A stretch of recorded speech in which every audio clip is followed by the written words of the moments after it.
this is going to be for. This is actually my kind of rehearsal. I'm going to actually, as I mentioned in the previous Instagram, I'm dedicating this book. I said the author copy on there. It doesn't look very pretty.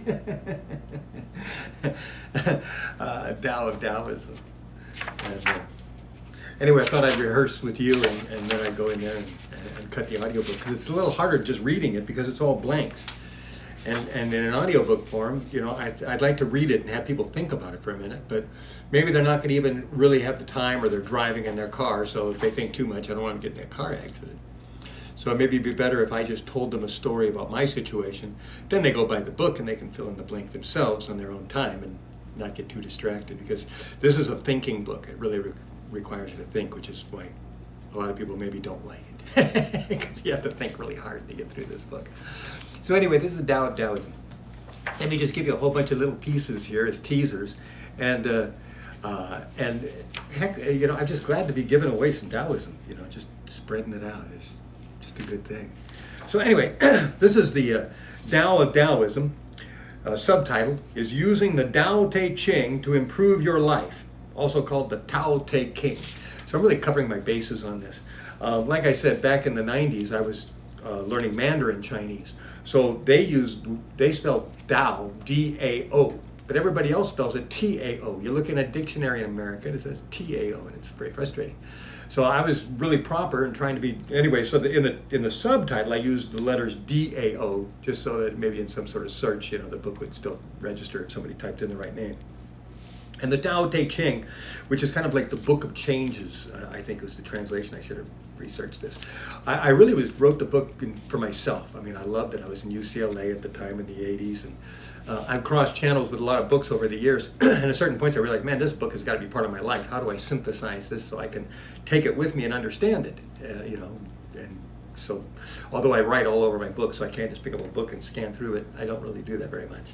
So, but once I pick up a book, it's really nice to say, oh yeah, and I do scan through it, and I see all my notes, and it's a lot. Anyway, let's see, by Buddha Zhen, who's Richard Del Conner. All right, and my name, Buddha Zhen, is actually Zhen Shen Long. Zhen is my Chinese family name, which translates as truth, or something pure. But truth is the name they gave me because I taught Buddhism. So it was actually the Chen family in Salt Lake City who gave me my Chinese name. And so we worked it. In fact, I can remember the day we were in there in the restaurant. And although I usually pay for it, sometimes they just give us free food. You know, I bring my family all the time in their restaurant. But not that I went there for free food, but anyway, I was in there. In fact, I think I was eating their sesame chicken, which they like double cook, and you know, it's like super gooey and sweet. Anyway, but the day I was named, I for some reason seemed to think I was eating that sesame chicken.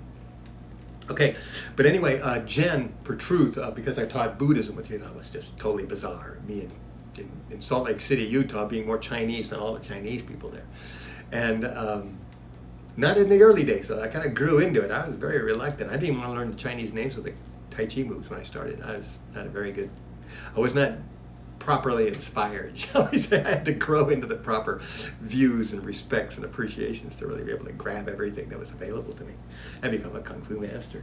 But you have to appreciate it. You have to really hunt for it and look for it, and then you can unearth it. It's kind of like mining. You have to know what you're mining for and how to dig for it and how to get it out of the rock. And that's what life is. You know, it's like mining.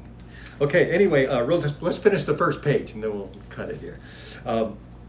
Let's see, it says, based upon the writings of Lao Tzu. Okay, so he gets total credit here. I just get credit for turning it into something that maybe nobody would have ever understood and changing the perspective of it. So for that, I'll take some creativity, and I'm just trying to make it more useful. And as always, you're trying to make money, I do something else. But hey, I still think I should be making money on this. It's great stuff. It's great stuff. If a lot of people buy it and pay a little bit, I should be rewarded. But right now, my students benefit from it. They buy some of the books, and it's been great to help people. Let's see, finishing this page. This is by the author of The History of Zen from A to Z. Now, there's a book you shouldn't read. Get to know me better. Make sure you like me before you read that book.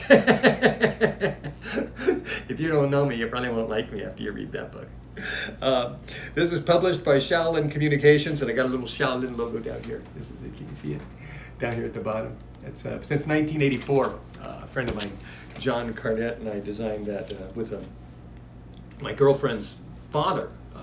Her name was Jennifer Olds, and his name was Richard Olds. I just haven't said that name in 40 years, but I think stay with me. Anyway, I just call him Mr. Olds. I don't think I ever called him Richard. Anyway, the three of us built this logo. I get most of the credit, but anyway, he was the graphic who printed it. My friend John helped me with some of the design and getting it to a professional level because I was not a graphic. Was I a graphic artist? Yeah, I've been doing graphic arts at that time, 84, yeah, because I've been doing all our flyers for about 4 or 5 years. So yeah, I knew I was pretty good at paste stuff and everything.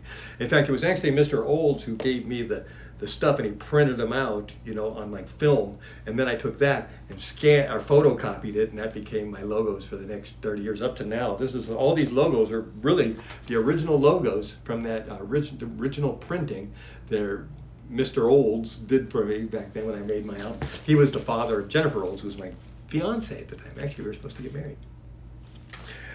Okay, anyway, let's leave it at that. There's a little warm-up for that page. And anyway, yeah, I'm going to get going on that today. I'm a little, I mean, nervous isn't the right word. I guess just reluctant, really. I'm not anxious to go in there because I'm not sure what I'm going to do. As you'll see, I'm going to come back and try a few more pages here, see if I can see how it works.